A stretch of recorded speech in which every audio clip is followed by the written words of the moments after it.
Koridor Bataan, at para ito sa mga taong pakiramdam nila, hindi lang yung kanilang mga minamahal ang kailangan nilang pakisamahan, kundi pati yung kanilang mga nakaraan din. Sana magustuhan niyo.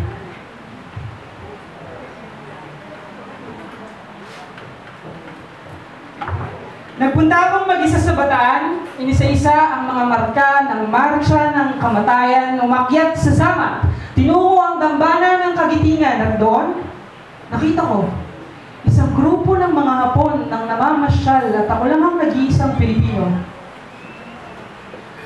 Ano kaya ang nasa isip nila habang kinukwento sa kanila kung paanong pinatay ng kanilang mga ninuno ang mga tao na minsang tumayo sa lupa na kanilang nilalakaran? Kasi ako, siya lang ang nasa isip ko.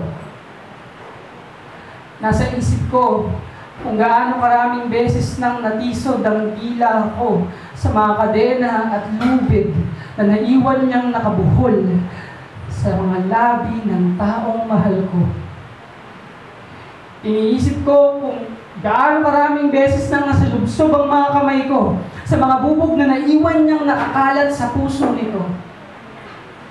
Gaano karaming bomba pa kaya ang posibleng naiwan niya na nakabaon sa balat na siyang tahanan ko na ngayon? At ilang museo pa ba ang kailangan kong makabisa para lang maalala na nangyari nga pala ito? Hindi ako tanga. Alam ko, matagal nang tapos ang giyera, pero minsan kasi nalilimutan ko pa. Nangyari nga pala ito. Nangyari nga pala sila.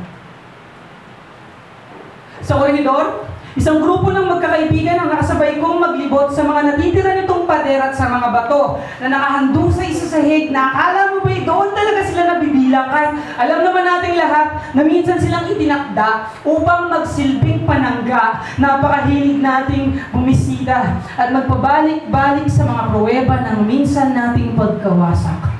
Ano kaya ang nasa isipan ng mga taong to at bakit pa naikuha nila sa sarili nilang mga retrato, nakangiti, na akala mo ba hindi kwento ng pagguho ang kanilang naririnig? Kasi ako, siya pa rin ang nasa isip ko.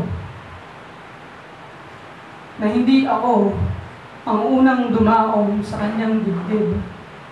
Na hindi ako ang unang sumakop sa kanyang katawan. Hindi siya para sa akin unang nakipaglaban, hindi niya sa akin unang naranasan ng kalayaan. Napansin ko na ito noon pa. Napakahilig nating bumisita at magpabalik-balik sa mga pruweba ng minsan nating pagkawasak. Napakahilig mag-iwan ng mga paalala, pananda, monumento at dambana para sa mga pagkakataong tayo ay nabigo. Uukit ako ng rebulto para sa sarili kong pagsupok para sa iyo na minsang dumaan, nanirahan at makipagdigmaan sa lupain na siyang kasalukuyan ko. Isinusuko ko na ang nakaraan. Irerespeto ko ang bawat patak ng dugo na dumanak, ang bawat paalala, pananda, monumento at dambana na kanyang itinayo. Sa alaala ng inyong pagkabigo, buhay ay langit sa piling niya. At abulin man kami ng impyerno, ay pipilitin namin huwag sumuko. Hawak ko ang kamay niya sa kaliwa at pluma naman dito sa kanan. Aking aalagaan ang mga alaala mo ng walang galit, puro aral. Ganito kaming iibig. Pipiliin parati ang magmahal. Magsusulat kami ng bagong kwento. Magtatayo kami ng mga bantayog na sapat ang taas para sa bawat maliliit na tagumpay. Ganito kaming iibig.